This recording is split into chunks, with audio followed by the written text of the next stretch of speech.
Today we're talking about tarot. Tarot is one of those tools that have helped me on my path. It has been such a teacher for me in so many ways, and I'm going to talk about everything you need to know about the beginnings of tarot and also this is from my personal experience. I don't do many tarot readings anymore, but I used to do many tarot readings and astrology readings. But honestly, I just use tarot now for my personal experience, for my own growth journey, and I find it can be so helpful on your journey if this is something that you resonate with, if you love different tools like this. And and if you love different tools like this, let's dive into tarot. Okay.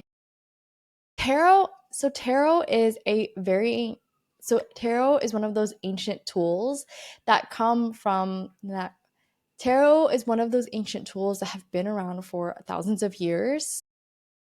So, tarot is an ancient tool that's been around for hundreds, maybe thousands of years. And I love tarot because it's talking about archetypes. And archetypes are essentially the qualities, the shapes, the forms, the patterns, and the characteristics of a certain energy or of how something is going to manifest.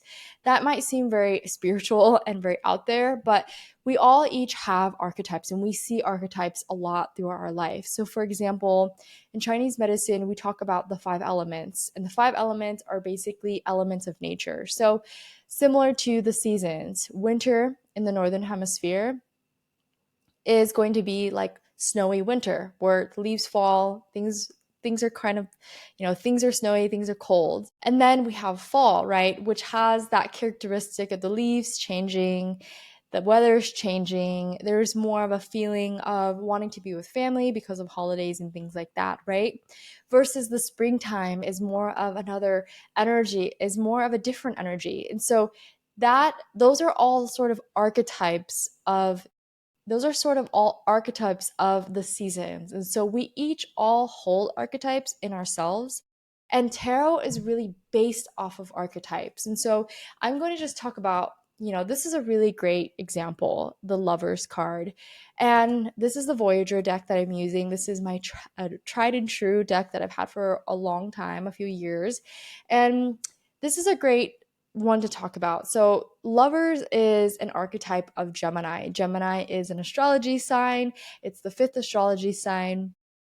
It's the fifth astrology sign, and this is really talking about the balance between yin and yang. And so this is talking about the multiple sides that we all each have. This is talking about balancing the scales.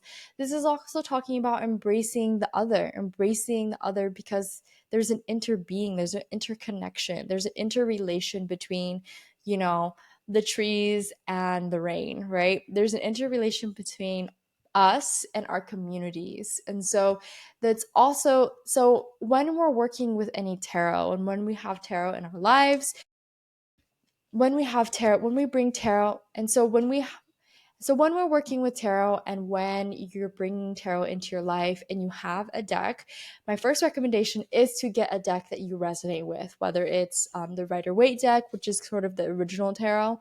But, finding what really resonates with you. The thing about tarot and these divination tools is that it uses a lot of intuition, whether it's through audience, which is like hearing, right? Hearing sort of a whisper or hearing your own intuition speak to you, or it's claircognizant, like you just know, right? You just know, or clairsentience, where you just feel, and that feeling is clarity in many ways. And so this is sort of helping to exercise those intuitive tools. This is one of those things that I've used to help exercise my own intuition. This is a big tool for that. And I always thought about it as a game, right? Like it doesn't have to be taken so seriously. I think that's a beauty of using tarot or using astrology, where it doesn't have to be these strict cut forms and archetypes and this only black and white. It can be a playful spectrum of things and experiences. And I think that's also where tarot does really beautiful is if we do get, let's just say, that Lover's card, or we get another card such as the Sun card, right? This card again is teaching us that there's going to be energy. that is like the sun. It's going to be bright, it's going to be fun, it's going to be joyful.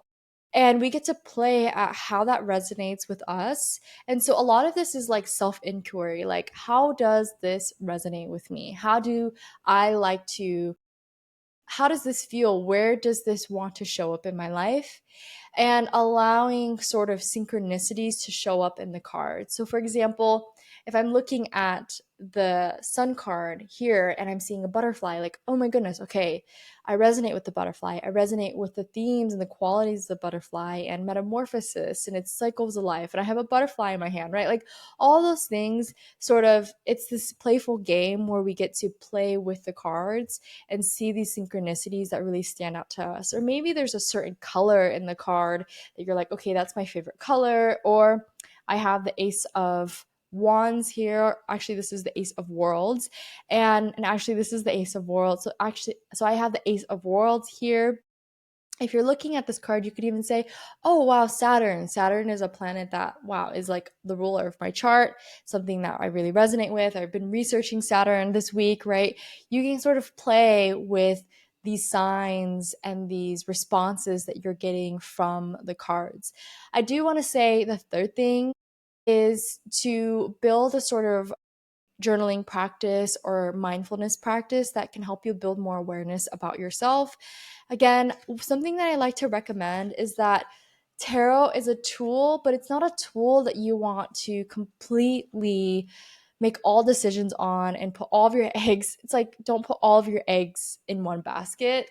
Like, build confidence with working with tarot and play with it like it's a really fun game, and at the same time use it for your own self-development practices. Like, I have done so many times where I've meditated to intuitive like download on a card or intuitive ping that comes up, and at the same time I've allowed wiggle room. So like, even if I've gotten a card that doesn't like resonate with something or kind of invokes like fear or shame or something, like something comes up that reminds me of like a really intense emotion, allow that emotion to bubble up and to sit with it. Like, developing a mindfulness practice, a meditation practice that you can pair with using tarot is so helpful with whenever emotions do come up, because you can sit and validate those emotions right there. If you have a journaling practice as well, that's also really supportive, because you can write down your feelings and you put them into a safe space where you can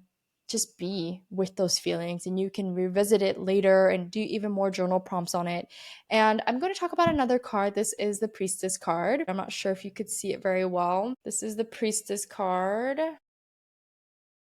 This card is a really amazing card. I mean, I've always resonated with this card, but again, use it at when you're looking at these archetypes, see what resonates and see what doesn't, and allow that to inform your journaling practice, and ask yourself questions like, how does the priestess how does how does this card resonate? How does it not resonate? Where in my life am I seeking more of that energy? Where in my life am I experiencing this emotion? That's where we can kind of get into these like really special journal prompts that can really support us and just like discovering our own experience and healing and growth and opportunities and expansion within ourselves. So my last thing to say again is to don't take it so seriously. You don't have to be in the black or white with tarot. Again, this is my personal experience. So if something doesn't resonate, again, take what does and leave what doesn't. So, and tarot is one of those amazing tools that I've used in my life and I continue to use.